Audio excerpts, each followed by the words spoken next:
Hola, soy Gabriel León y estás escuchando La Ciencia Pop, un podcast sobre historias de ciencia. La historia de hoy parte con un truco que hacía que cantantes cuarentones tuvieran voz de niño. Sigue con los experimentos secretos de un zoólogo alemán que descubrió algo fascinante, solo para nunca más volver a interesarse en aquello. Y finaliza con los esfuerzos de los químicos por sintetizar un nuevo tipo de moléculas, unas muy especiales y que pronto provocaron toda una revolución, convirtiéndose de paso en uno de los símbolos de la lucha por los derechos de las mujeres. Y como siempre les recuerdo que si les gusta este proyecto y lo quieren apoyar, lo pueden hacer a través de mi página en Patreon. Para eso vayan a www.patreon.com/lascienciapop y se pueden inscribir para hacer un aporte mensual a este podcast. Agradezco como siempre los aportes de mis queridos patrons: Cristóbal Orellana, Diego Riquelme, Constanza Jabal, Florencia Castañeda, Mauricio Silva, la familia Yuri Martínez, Fernando Pollack, Claudio Oyarzo y Toña, Sebastián Beche, Cirilo, Fede y Pola, Sergio Ibáñez, Baltasar Domínguez, la familia Culen Queirolo, Alejandra Díaz, Fernando Araya, Juan Salvador Gajardo, la familia de la Cruz Morales, José Manuel Viveros, Claudia Torres, la Cervecería Intrinsical, Alberto Pozo, Francisca Gutiérrez y Francisco, Robinson Esparza, Janet Leguas, María José Pino, Alyosha Basáez, Cristian Stumfold, Pilar Calderón, la familia Fuentes Schonfeld, la familia Cíes Ríos, Beatriz Geldres, Martín Garrido, Luis Alberto Soto, Jo y su papá, Greco Saavedra, Juan Catipillán, María Paz Domínguez, Emma y Ana Llénero, Paula Lagos, Lisette Garibaldi, Hans Stange, Anaí Mena, Sergio Espinosa, Sebastián Anielo, Sandra Marras, Bastián y Laura Vargas, Rodrigo Linfati y la familia Martínez Pereira.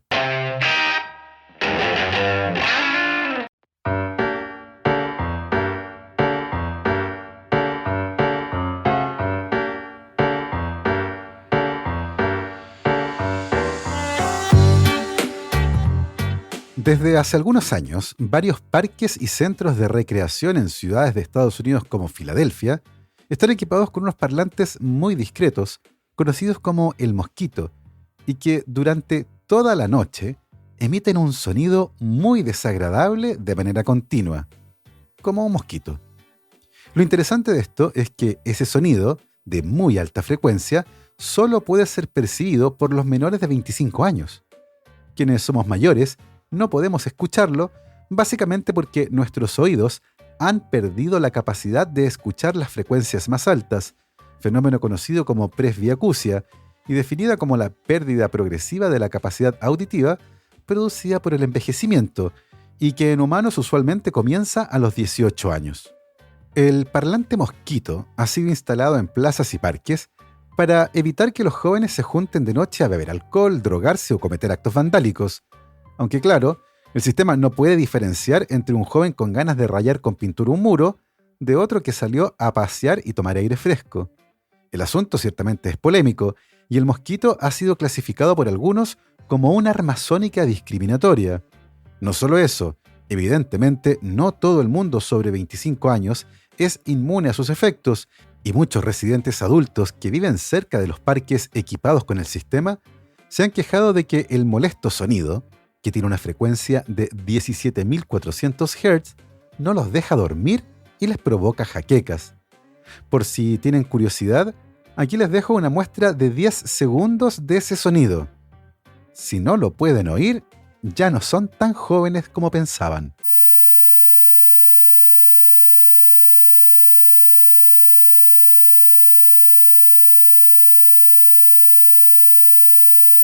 Evidentemente, los rangos de frecuencia que podemos oír se relacionan con los rangos de frecuencia que podemos emitir con nuestra voz. Porque claro, desde el punto de vista evolutivo sería muy poco ventajoso emitir sonidos que nadie es capaz de escuchar. I gotta walk. Got to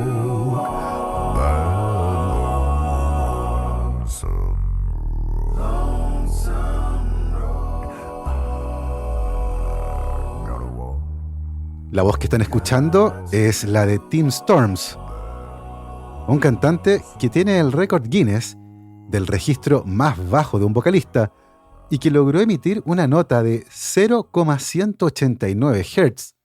Para que se hagan una idea, un cantante con un registro bajo parte usualmente en los 70 Hz, y este podcast lo tengo ecualizado para mi voz de barítono, y entre otras cosas, elimino cualquier sonido bajo los 100 Hz, ya que usualmente son zumbidos de ventiladores o aires acondicionados, o la voz de Tim Storms. En el otro extremo de los rangos vocales tenemos a los sopranos.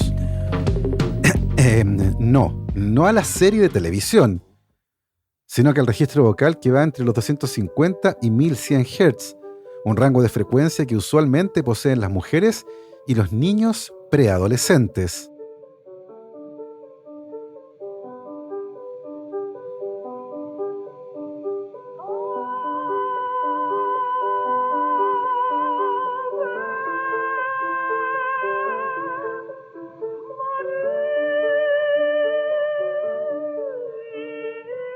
La voz que están escuchando es la de Alessandro Moretti, apodado El Ángel de Roma.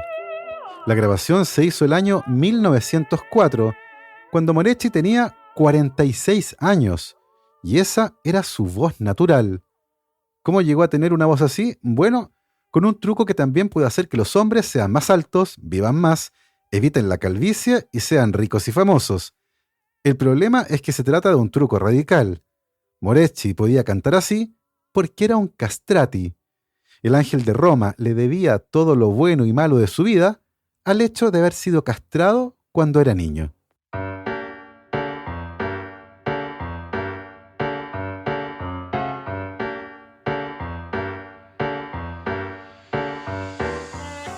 En la antigüedad las mujeres eran excluidas de los coros en las iglesias católicas, pero las notas altas, a las que solo llega una soprano, seguían estando presentes en las piezas musicales, así que la solución era tener un coro de niños que sí podían llegar a esas notas. Esto, sin embargo, generaba escenarios de gran frustración, porque claro, a veces luego de años de entrenamiento vocal, los pequeños sopranos del coro comenzaban abruptamente a convertirse en adolescentes y con eso cambiaban la voz. Así, de manera inevitable, un coro de ángeles pasaba a ser una cacofonía de gallitos y voces quebradas, para frustración de todo el mundo.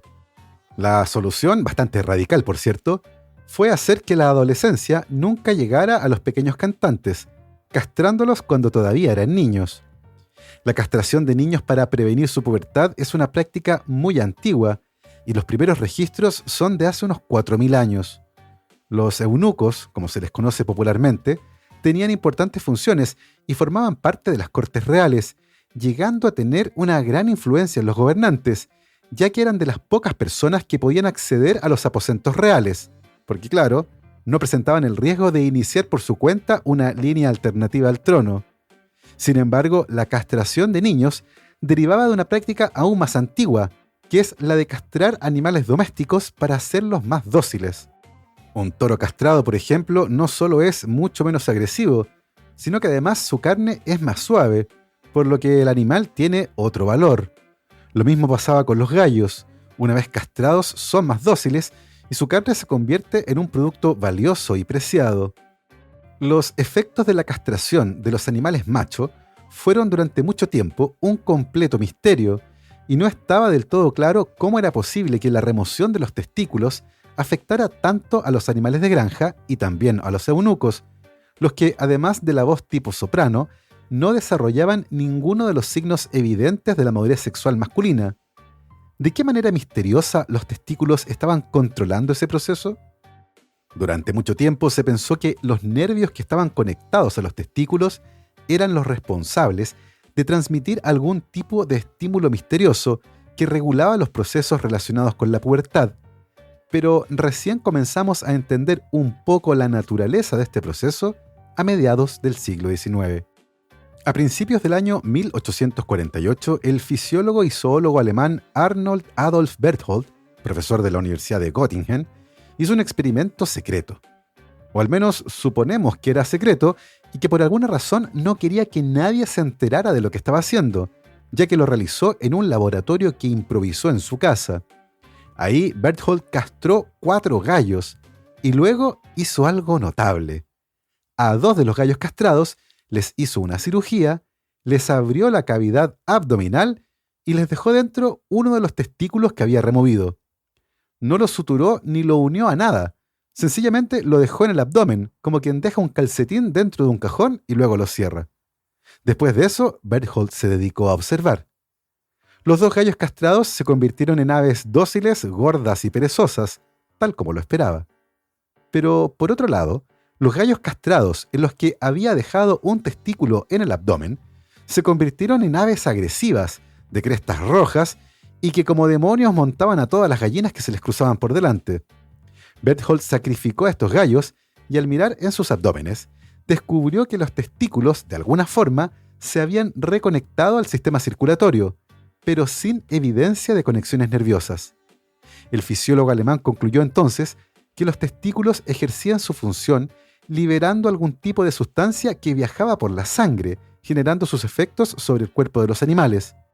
Un descubrimiento sencillamente impresionante, que Berthold publicó en los archivos de Anatomía, Fisiología y Ciencias Médicas hacia finales del año 1848, con el aburrido y poco informativo título de Trasplante de testículos.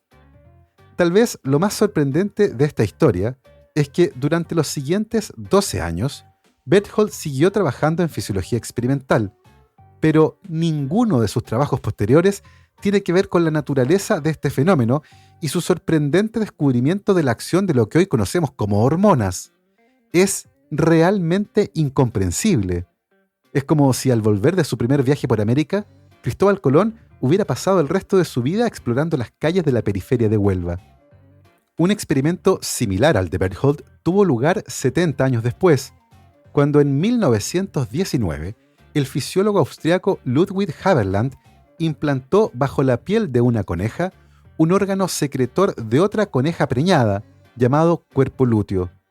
El cuerpo lúteo es una estructura que se forma en el ovario, que crece y se mantiene funcional cuando un óvulo es fecundado.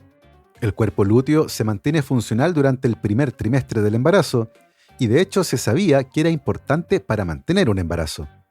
Lo que Haberland descubrió es que cuando implantaba el cuerpo lúteo de una coneja preñada bajo la piel de otra coneja, ésta no quedaba preñada, al menos durante un par de meses, sin importar con cuántos conejos se cruzara. Así, Haberland llegó a la conclusión de que el cuerpo lúteo producía algo que podía impedir los embarazos. Haberland informó sus hallazgos en un artículo titulado sobre la esterilización hormonal del organismo animal femenino y propuso por primera vez la idea de que tal método, si era aprobado en mujeres, podría proporcionar un medio eficaz de esterilización temporal, el primer método anticonceptivo basado en los descubrimientos de la fisiología reproductiva. En 1923, durante la reunión anual de la Sociedad Fisiológica Alemana, Haberland presentó un trabajo en el que describía cómo inyectó extractos de cuerpos lúteos provenientes de vacas preñadas en conejas, las que se volvieron estériles durante un tiempo. Finalmente, en 1927, informó el primer intento exitoso de anticoncepción oral en ratones, usando extractos de cuerpos lúteos. Aunque Haberland había sido guiado no solo por su propio razonamiento, sino que también por conceptos y experimentos previos, fue él quien logró asimilar mejor las observaciones aisladas que existían sobre la acción inhibitoria del cuerpo lúteo sobre la ovulación, y entendió desde el principio sus implicancias para la anticoncepción hormonal en humanos.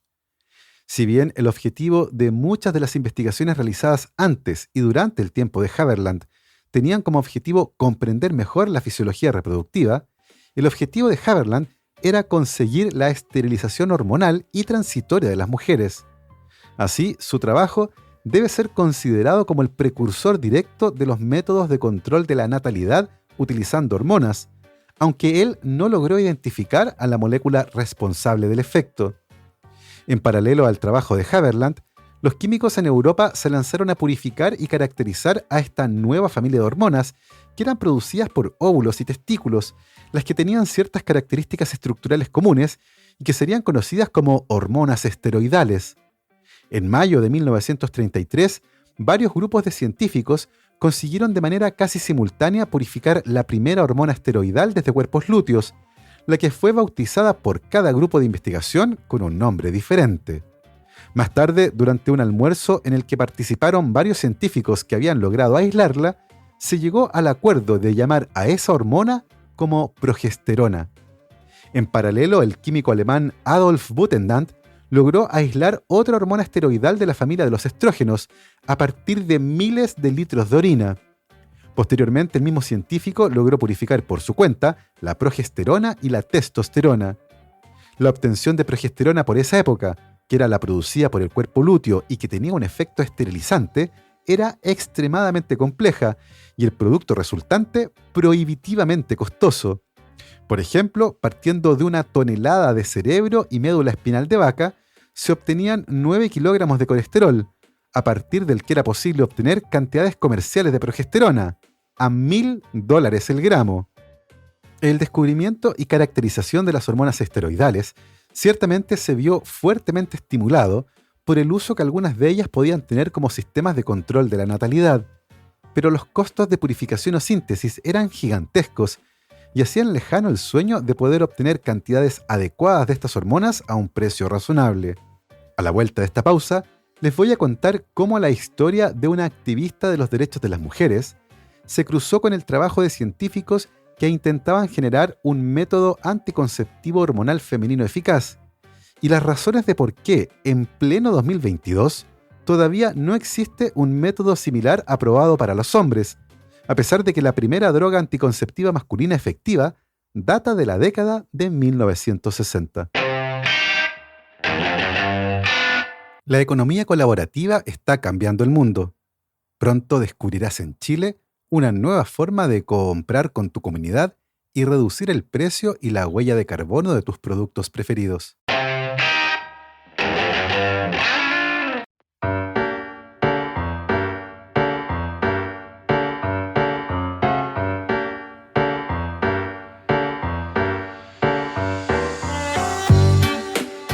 Durante la segunda mitad del siglo XX, estaba claro que el cuerpo lúteo secretaba algo que inhibía la ovulación en los animales, y en 1937 científicos de Estados Unidos demostraron que la progesterona inyectada en conejas imitaba ese efecto, lo que sugería que ese algo misterioso secretado por el cuerpo lúteo y que producía la esterilidad temporal de las hembras era efectivamente la progesterona. Las implicancias de este hallazgo para la salud y libertad reproductiva de las mujeres eran enormes. El gran problema de este hallazgo era el costo de producción. Era tan caro aislar la progesterona desde cuerpos lúteos o sintetizarla en el laboratorio que jamás se podría convertir en un producto farmacéutico viable.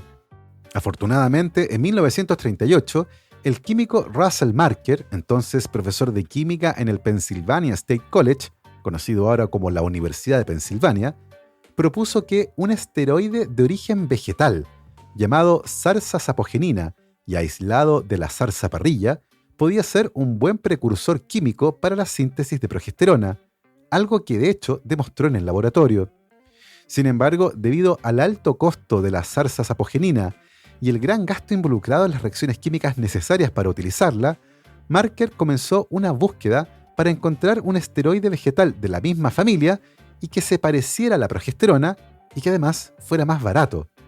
Lo encontró en la raíz del Trillium, una planta de la familia de los lirios que producía un compuesto similar a la progesterona llamado diosgenina. El mismo compuesto era producido por otra planta del género de las dioscóreas, identificada en Japón, pero en ambos casos los costos de producción seguían siendo demasiado altos como para desarrollar un proceso económicamente viable de producción de progesterona. Para la búsqueda de una mejor fuente de diosgenina, Marker reclutó a varios botánicos y lanzó extensos viajes de recolección de plantas, principalmente en el suroeste de Estados Unidos. Examinaron más de 400 especies e identificaron y caracterizaron una docena de nuevos esteroides vegetales. Sin embargo, en noviembre de 1941, cuando Marker estaba hojeando un texto de botánica, vio la imagen de una planta de la familia de las dioscóreas que crecía en el estado mexicano de Veracruz, cerca de Orizaba. Se decía en el libro que la raíz de esta planta, llamada cabeza de negro por los lugareños, pesaba hasta 100 kilos, y Marker pensó que podría ser una fuente abundante y barata de diosgenina. Marker viajó a México en enero de 1942, tomó un bus a Orizaba y luego otro rumbo a Córdoba. Mirando por la ventana, reconoció el paisaje que había visto en el libro de botánica y se bajó del bus cerca de un arroyo, donde se encontró con un lugareño llamado Alberto Moreno, que no hablaba inglés. A pesar de la barrera del idioma, Moreno comprendió que el gringo quería algo de cabeza de negro, y aunque Marker no tenía permiso de recolección de plantas, se llevó 2 raíces grandes en el bus de vuelta a Orizaba, raíces que por cierto le robaron en el camino. Sin embargo, logró recuperar la más grande, de unos 23 kilogramos, la que ingresó como contrabando a Estados Unidos. De vuelta en Pensilvania, Marker aisló diosgenina con un rendimiento satisfactorio a partir de la raíz contrabandeada desde México. Debido a que su investigación había sido financiada por una compañía farmacéutica, Marker intentó persuadir a la empresa para que comercializara la progesterona preparada de esta forma, pero no encontró apoyo. Más tarde, y frustrado luego de intentar infructuosamente que otras empresas se interesaran, el mismo Marker se fue a instalar a México para montar ahí una planta de producción de diosgenina. El mismo Alberto Moreno, que le había ayudado antes, recolectó 10 toneladas de cabeza de negro y con la ayuda de un químico en la Ciudad de México preparó un extracto que luego llevó a Estados Unidos, donde fue convertido en progesterona. Marker obtuvo 3 kilogramos de la hormona, la cantidad más grande sintetizada en la historia. Muy pronto volvió a México y comenzó a trabajar ahí para producir progesterona sin necesidad de ir a Estados Unidos, convirtiendo a México en el principal productor mundial de la hormona por aquella época, rompiendo el monopolio europeo al respecto y bajando los costos en 200 veces. A pesar de que ahora había una fuente barata y abundante de materia prima para sintetizar progesterona y usarla como un anticonceptivo femenino, el desinterés de las universidades, del Estado y las empresas farmacéuticas impidieron avances significativos. En ese punto, quedó claro que era necesario otro tipo de liderazgos.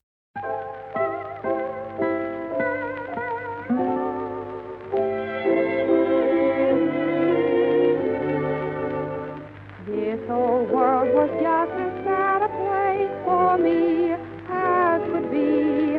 I was lonely and blue. Catherine McCormick nació en 1875 en el seno de una familia adinerada y progresista de Michigan. Al terminar su educación secundaria, decidió estudiar biología en el famosísimo MIT, el Massachusetts Institute of Technology, convirtiéndose en una de las primeras mujeres en hacerlo.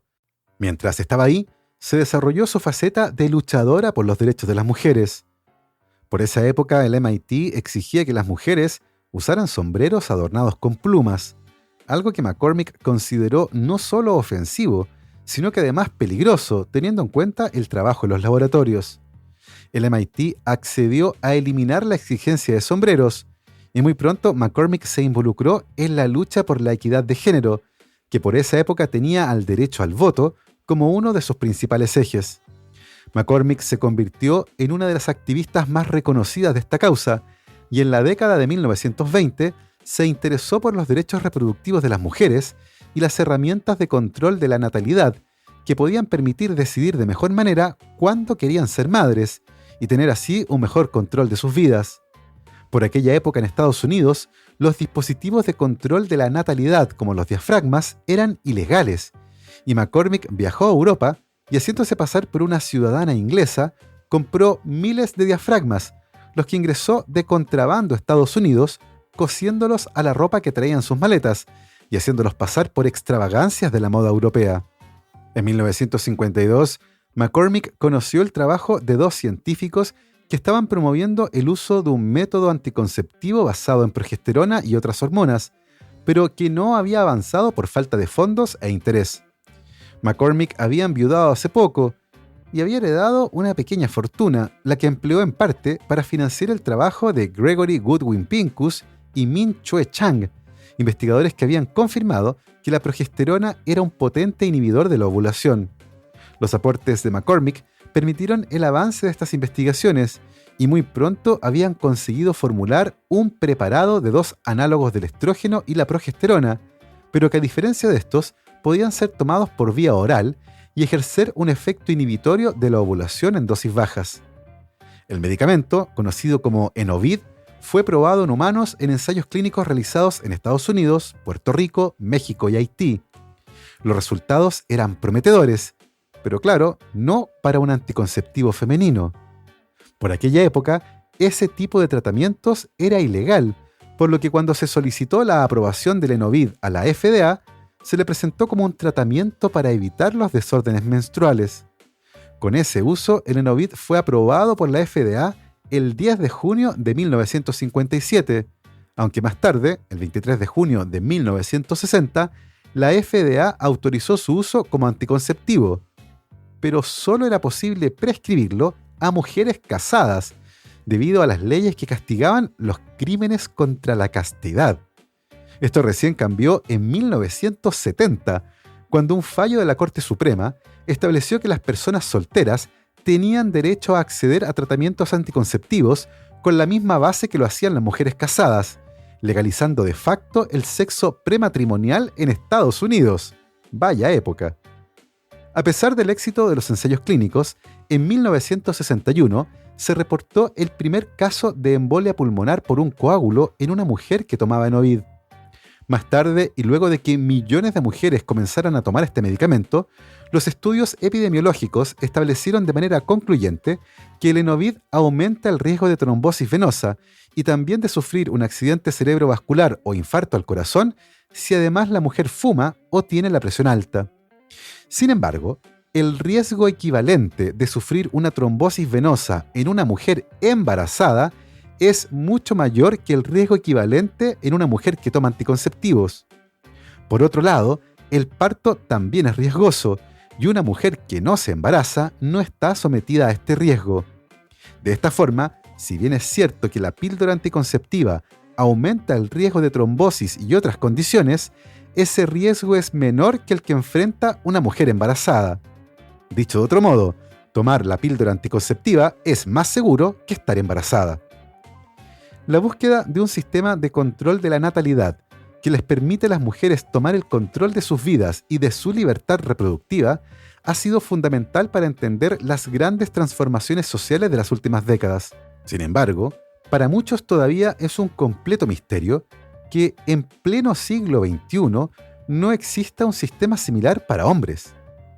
La verdad es que se han desarrollado varios muy efectivos, pero no han sido autorizados debido a una suerte de resquicio en el análisis de riesgo.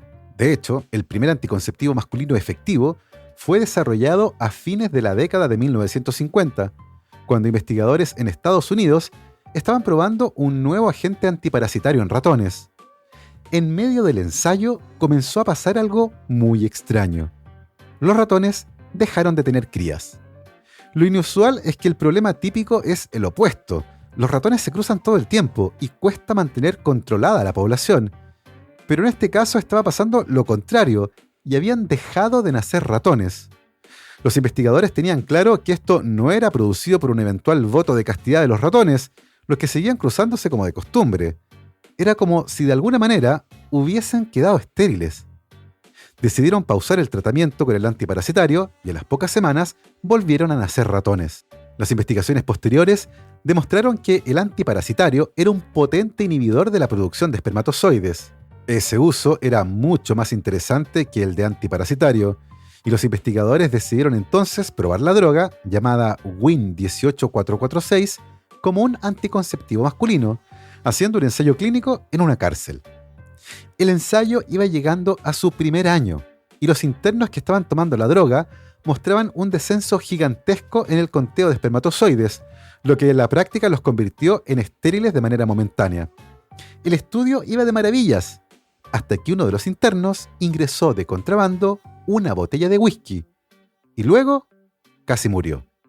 Resulta que la droga inhibía a una enzima del hígado que interfería con la eliminación del etanol, y uno de sus productos de desecho, que se acumulaba en cantidades peligrosas, podía llegar incluso a ser fatal. Ese fue el fin del WIN 18446 como anticonceptivo masculino. El riesgo de que un hombre bebiera alcohol tomando la droga y muriera era demasiado grande. Y ese, claro, fue el fin del WIN 18446 como anticonceptivo masculino, pero no fue el último. El año 2016 ocurrió algo similar con otro candidato de anticonceptivo masculino muy prometedor, cuando el ensayo clínico se detuvo luego de que varios hombres mostraran efectos adversos intolerables, como depresión, acné y ansiedad. Y lo sé, en este punto más de alguien puede estar haciendo muecas de extrañeza. ¿Por qué es aceptable que las mujeres enfrenten un mayor riesgo de trombos y en los hombres es inaceptable un poco de acné? La verdad, el asunto es algo más complejo y tiene que ver con el mismo análisis de riesgo que les conté antes para los anticonceptivos femeninos. Estos están autorizados, a pesar de tener riesgos conocidos, porque evitan que las mujeres se embaracen, algo que es aún más riesgoso. Siguiendo esa misma lógica de análisis de riesgo individual, resulta que un anticonceptivo masculino no puede tener ningún efecto adverso, cero. ¿Por qué? Porque los hombres no nos embarazamos. Y como no nos embarazamos, el riesgo de trombos, infarto y cualquier otra cosa asociada al embarazo y el parto no nos afecta. Nuestro riesgo es cero. Ese es el riesgo que las autoridades miran para decidir si aprueban o no este tipo de drogas, y cualquier cosa más riesgosa que cero sería entonces inaceptable en el caso de los hombres. Más de alguien puede pensar que esto es muy injusto. Después de todo, los embarazos ocurren en pareja. Uno aporta el óvulo y el otro el espermatozoide. ¿Y saben qué? Es cierto. En los últimos años, varios expertos en bioética han analizado este punto y han llegado a la conclusión de que la forma más justa de analizar el riesgo en el caso de los anticonceptivos es pensando en el riesgo combinado, no en el riesgo individual. Así, la evaluación de riesgo de un anticonceptivo masculino debería considerar en la ecuación el riesgo al que la mujer se somete si se embaraza. Esto requiere un cambio en la política de evaluación de riesgo por parte de agencias como la FDA, y considerando que existe cierto consenso en el mundo de la bioética al respecto, no sería raro que en el futuro cercano cambie la lógica de evaluación de riesgo individual a una evaluación de riesgo combinado, cuando se analicen los potenciales beneficios de un anticonceptivo masculino.